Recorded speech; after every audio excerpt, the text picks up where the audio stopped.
Hello everyone, I'm Rhanzel.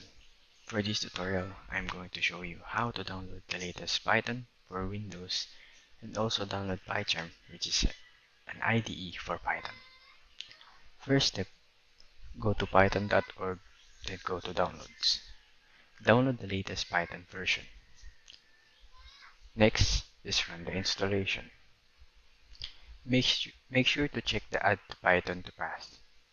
Wait for the download to finish installing, then hit close. Next, go to jetbrains.com/pycharm. You can choose to go for the professional version, but for this tutorial, we'll be downloading the community version. Click the download button and wait for it to finish downloading. Run the installation. Check update path variable and .py. Accept the terms. Now, we're going to test the IDE.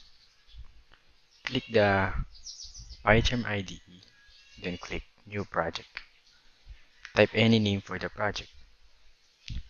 Make sure the interpreter is correct.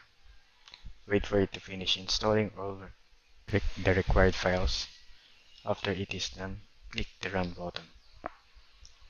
Now, you can see the results in the terminal.